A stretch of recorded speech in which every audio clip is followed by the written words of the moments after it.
দোলনের ধারণা তাকেই শাশ্বতীর বাড়ির লোকেরা সন্দেহ করছে। ঠিক করলাম শাশ্বতীর মামা ও মামির সঙ্গে কথা বলবো। ওনারা শাশ্বতীর বিয়ের গয়নার ছবি এই বাড়িতে পাঠিয়ে দিয়েছেন। আমাদের ঘরে বালিশের তলায় হঠাৎ নন্দার চোখে পড়লো গয়নাকে কি বলে জানেন তো? স্ত্রীধন। আমরা শাশ্বতীর মামা মামির সঙ্গে দেখা করতে বেরোবো, ঠিক এমন সময় একটু অসময়ে চলে এলাম। না না ঠিক আছে, আসুন। শাশ্বতীর মামা শিবনাথ বাবু ক্ষমা চাইতে এলেন। ওনারা শাশ্বতীর বিয়ের গয়নার ছবি পাঠালেন, তারপরে আবার সিদ্ধান্ত বদলালেন। কত টাকার গয়না? তবে সেই গয়না আমরা গড়িয়ে দেব। হ্যাঁ মানে আমিও তাই বলছি, প্রায় সময় একটু লাগবে, কিন্তু সেটা ওই গড়িয়ে দেওয়ার জন্য যেটুকু সময় লাগে আর না না, ও গয়না আমরা চাই না।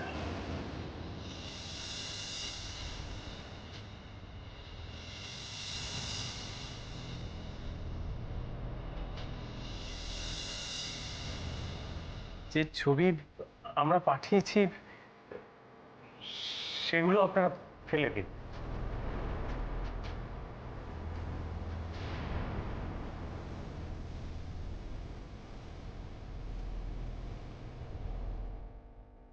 হ্যাঁ মাসিমা, আমরা ভুল করে ফেলেছি।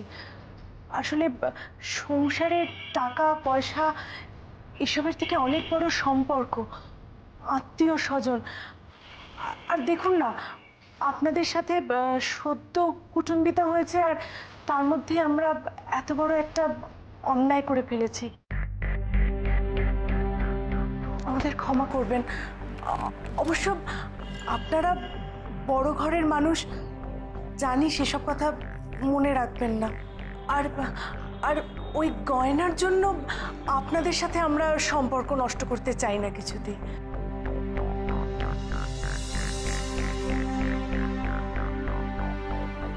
না না, এইভাবে ভাবছেন কেন? আপনাদের সঙ্গে আমাদের সম্পর্ক কিছুতেই খারাপ হবে না।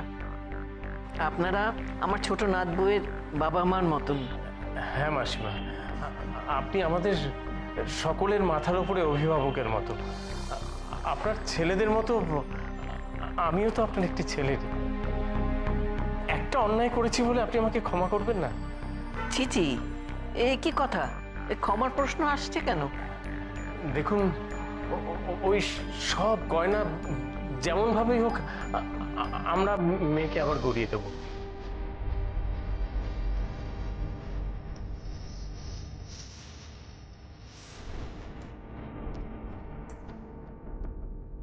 যা ঘটেছে আপনারা ভুলে যান।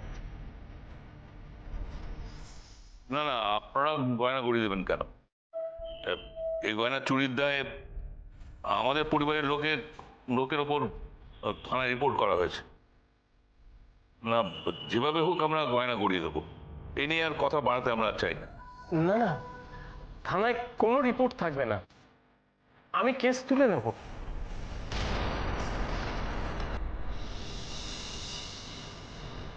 তাছাড়া ও গয়না নতুন করে গড়িয়ে দেবো বললেই তো আর গড়িয়ে দিতে পারবেন না।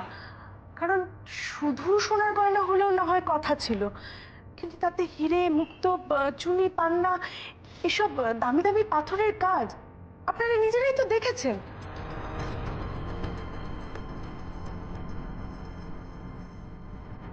তাই সেসব চেষ্টা না করাই ভালো, কারণ নতুন করে গড়িয়ে দেওয়া তো আর চারটিখানি কথা নয়, তাই না? ক্ষমা চাইবার ছেলে কিরকম অপমানটা করছে দেখেছো দিদি?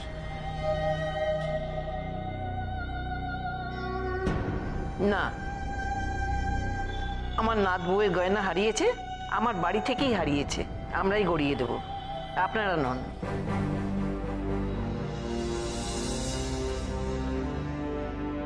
ওই গয়নার দায় আমাদের ছিল, আর ফেরাবার দায়িত্ব আমাদের। আমার ছেলেরা যত শিগগির সম্ভব সে গয়না ফিরিয়ে দেবে।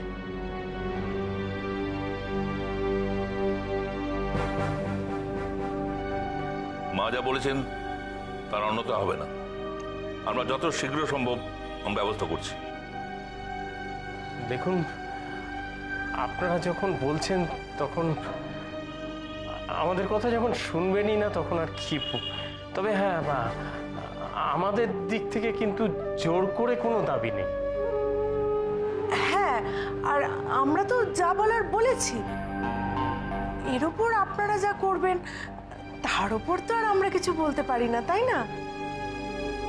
মাসিমা, আপনি তাহলে অনুমতি দিন, আমরা আসি। না না, সে কি, একটু মিষ্টি মুখ না করে গেলে বাড়ির অকল্যাণ হবে। না না, এসব আবার কেন? দেখুন, এটুকু সামান্য ব্যাপার, এটুকু মুখে না দিলে আপনাদের মেয়েও কষ্ট পাবে।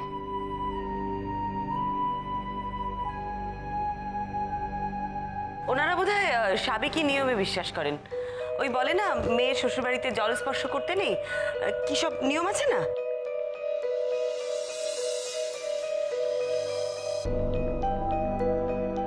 আপনারা মনে হয় সেসব নিয়ম খুব মানেন, তাই না? সে কি, সেসব প্রাচীনকালে হতো, সেসব মানার কোনো দরকার নেই। ও হ্যাঁ, আপনাদের কাছে আমার পরিচয়টা আগে দিয়ে নিই। জানি, গোয়েন্দা পরমা মিত্র। উমা, আপনি চেনেন আমায়? দেখুন, বলছিলাম যে আপনাকে আর এসব নিয়ে মাথা ঘামাতে হবে না।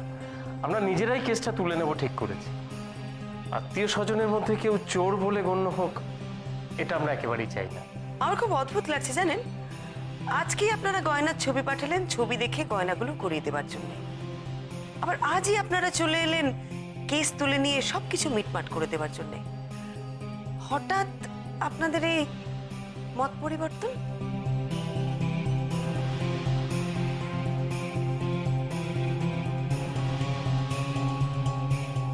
আমার ভাগ্নির জন্য। শাশ্বতীর জন্যে?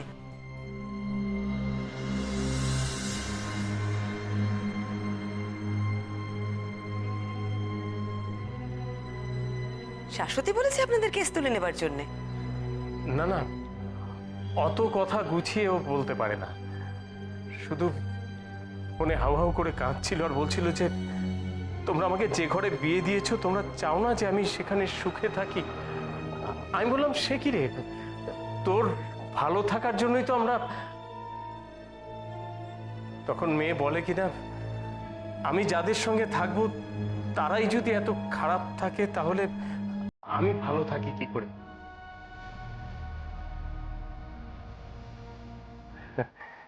বুঝলেন না, মেয়েদের মন তো শ্বশুর বাড়িকে একেবারে দুদিনই আপন করে নিয়েছে। দেখুন, দুশ্চিন্তায় আমাদের সত্যি মাথাটা একটু বেশি খারাপ হয়ে গিয়েছিল। বিয়ের পরের দিনই গয়না চুরি, ভাবলাম এ আবার কি, পরের দিনই সব গয়না নিয়ে নিল। এরপর যদি অত্যাচার করে। দেখুন, খবরের কাগজে তো কত কিছুই বেরোয়, তাই দুশ্চিন্তা তো একটা হয়ই, তাই না?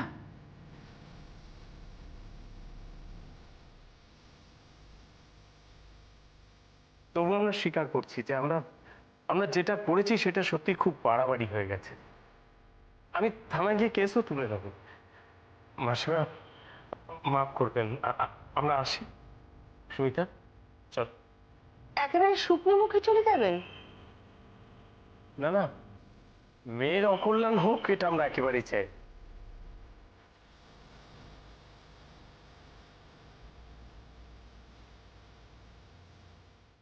আপনাদের সাথে আলাপ হয়ে সত্যি খুব ভালো লাগলো।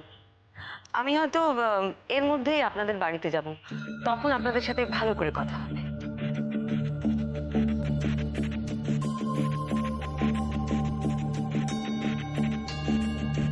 চল, আসুন।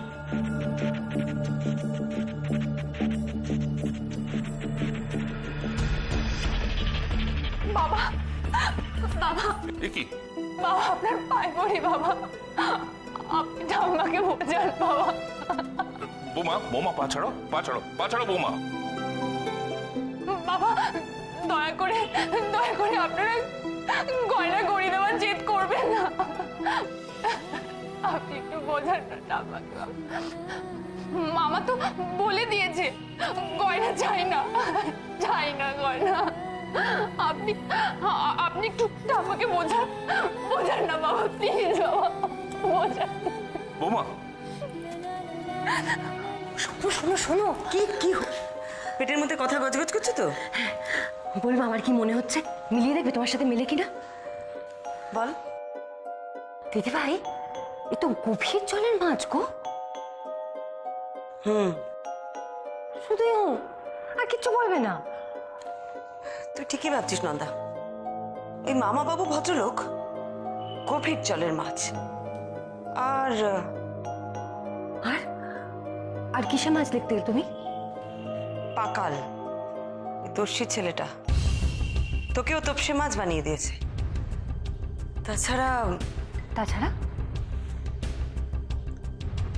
তাছাড়া ওই গয়নার বাক্সেও মাছের গন্ধ। কি বলছো দিদি ভাই? এ তো সাংঘাতিক ফিসি ব্যাপার। গয়নার বাক্সে মাছের গন্ধ? হ্যাঁ, আমি পেয়েছি।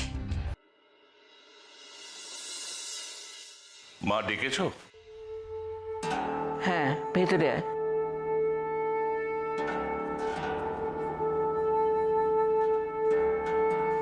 গয়নার কি ব্যবস্থা হলো? আমাদের ক্ষমতার বাইরে গেলেও ওরা না চাইলেও আমাদের দিতে হবে। হ্যাঁ, সে তো বটেই, তবে এত তাড়াতাড়ি? কেন? বন্দোবস্ত তো একটা করেছিলে শুনেছিলাম, ওরা আসার আগেই বলেছিলে। হ্যাঁ, দালালকে ফোন করা হয়েছিল, তো সে বলেছে তার কাছে নাকি একটা ভালো খদ্দের আছে, আর সে খদ্দের নাকি এরকম বাড়ি পছন্দ। সে বাড়ি দেখে গেছে? হ্যাঁ, ওই চাবি নিয়ে আজকে ওনাকে দেখানোর কথা।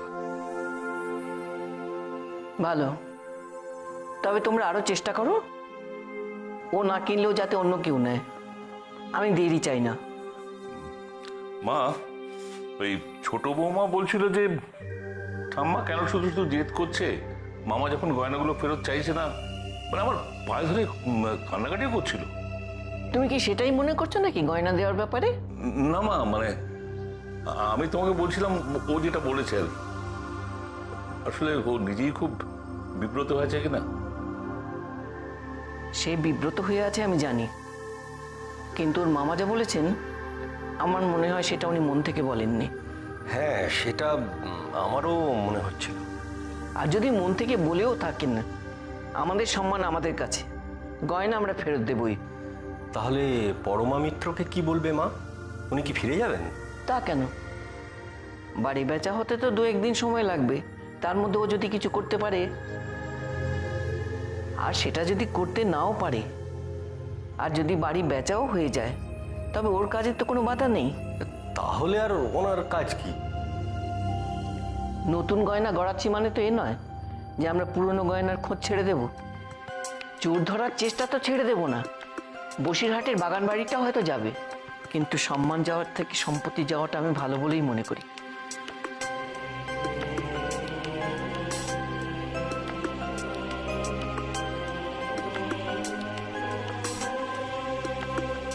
ছোট বৌমা,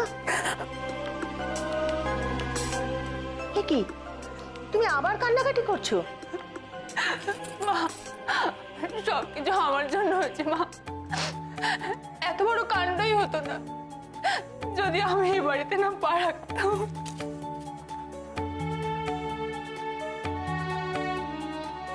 এ আবার কি রকম কথা?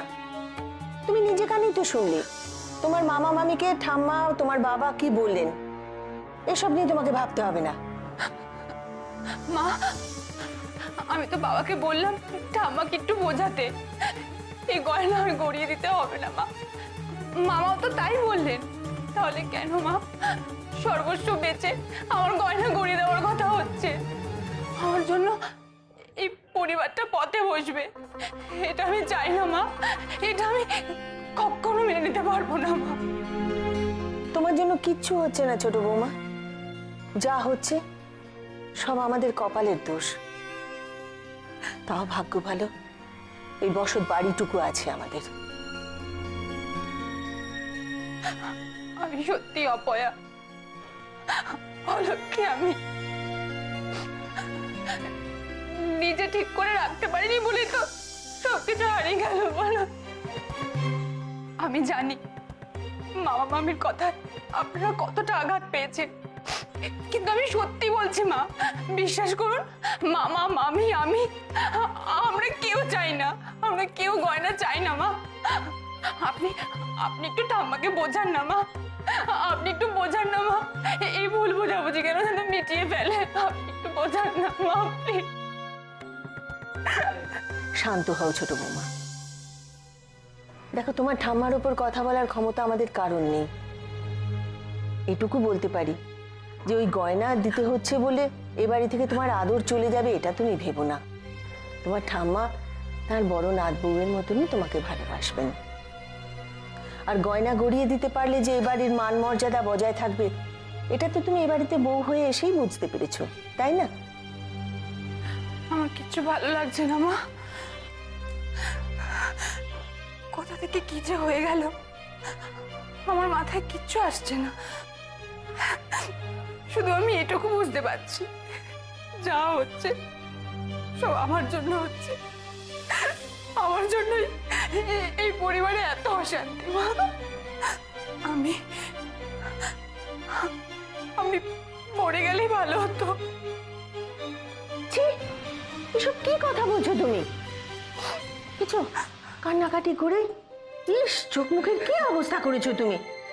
চোখ মোছো।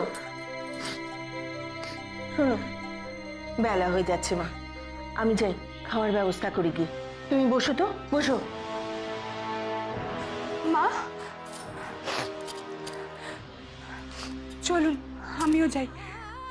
একদম না, তুমি চোখে মুখে জল দিয়ে এখানে শান্ত হয়ে বসো।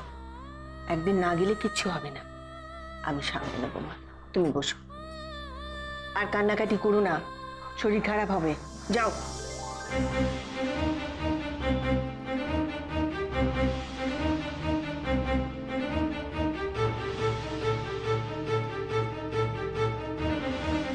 এই নাও তোমার পিস প্যাস, এবার খেয়ে বলো দেখি কেমন হয়েছে।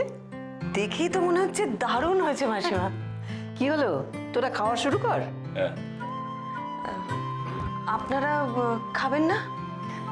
আসলে এই বাড়ির বউরা ছেলেদের সাথে একসঙ্গে খায় না। আর আমার কথা ছাড়ো, বিধবা মানুষের খাওয়া খুব যৎসামান্য। আগে অতিথিদের খাইয়ে তৃপ্তি পাই, তারপরে তো। নাও নাও নাও, খেয়ে বলো কেমন হয়েছে। কম তেল দিয়ে একদম ঝরঝরে করে বানিয়েছি। আর বাকিদের? মায়ের কল্যাণে এই ফিশ ফ্রাইস আমরা অনেকবার খেয়েছি। অসুখ বিসুখ, তারপর শরীর দুর্বল হলে মায়ের এই পথ্যটা মানে অমৃতের মতো লাগে। আপনার জন্য স্পেশাল বানানো হয়েছে। ঠাম্মার হাতে পিস প্যাসটা জাস্ট অসাম, তাই জন্য জ্বর হলে আমার খুব আনন্দ হয়। চুপ কর, যত অলক্ষণে কথা। তুমি খাও তো পরো মা। মাসিমা, এই পিস প্যাস এটা কি সাবেকি বাঙালি রান্না? নাম শুনে তাই মনে হচ্ছে নাকি? এ হচ্ছে দোআঁশলা রান্না, ইংরেজদের কল্যাণে এদেশে আসে। তারপরে বাঙালিদের রান্নাঘরে ঢুকে ওই বাঙালিদের হাতের ছোঁয়ায় একটু অন্যরকম হয়ে যায়। কি কেমন? অসাধারণ। ছোটবেলায় পাকালকে খাওয়ানো বড় ঝামেলার ছিল। ও তো একদমই খেতে চাইতো না, তখন ঠাম্মাই ওর জন্য পিস প্যাস রান্না করে দিত, আর সেই খেয়ে ছেলের পেট মন একেবারে ভরে যেত। আমারও তাই, পুরো অমৃত। আমার ঠাম্মা তাহলে এখনো রান্নায় ফার্স্ট। তোমাকে একটু দেবো, এখন অনেকটা আছে, ভাবলাম যদি কেউ খায়। না না, আমি এমনি দেখছিলাম। চোখে না দেখে একটু চেখে দেখো। মাসিমা, আপনাদের বাড়িতে রোজ এরকম এলাহি রান্না হয়? এত পদ? সে হয়, 2 রকমের মাছ, 5 রকমের তরকারি, ডাল, ভাজা, শুক্তো। আসলে তরিবাদ করে খাওয়ার চলটা বহু যুগ থেকেই এই বাড়িতে চলে আসছে। তার পুরোটাই অবশ্য মায়ের ক্রেডিট। এ বাড়ির বউরাও সেটা মানে। তা তো বটে, বিয়ের পর এই বাড়িতে আসার পর থেকে মায়ের কাছে যে কত রকম রান্না শিখেছি। আসলে কি জানেন মিসেস মিত্র, আমার ঠাম্মার হাতের রান্না এতটাই অসাধারণ, অফিসের কাজে বাইরে থাকলেও খাওয়ার সময় কিন্তু ঠিক এই বাড়ির কথাই মনে পড়ে। আর মা পারেও, যোগী বাড়ির রান্না এক হাত তুলে দেয়। ওই তো পাকালের অন্নপ্রাশনের সময় ঠাকুরদের তো রান্নাঘরে ঢুকতেই হয়নি, মা একাই 100। তাছাড়া আমাদের বাড়িতে বিয়ে তাহলে ওই ঠাকুরের সব মায়ের কাছে মানে রান্না বুঝে শিখে তারপরে হেসেটে ঢোকে। আর শুধু হেসেল কি বলছো দাদা, ভিয়েন, প্যান্ডেল, নহবত, অতিথি আপ্যায়ন, কোন বিষয়টা মায়ের নজর থাকে না বলো তো? এই বাড়ির বিয়ে মানে তো একেবারে দেখার মতন ব্যাপার একটা।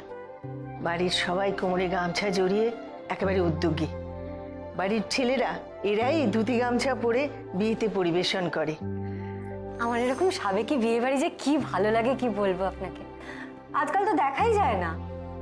আমাদের বাড়িতে সব বিয়েতে এটা হয়, কিন্তু এবারে অনির বিয়েটা শুরু থেকে একটু অন্যরকম, আলাদা। নহবতটাই বসলো না, আর এই নহবত ছাড়া বিয়ের আমেজটাই যেন কেন জমে না। কেন নহবত বসলো না কেন? কি আলাদা ছিল?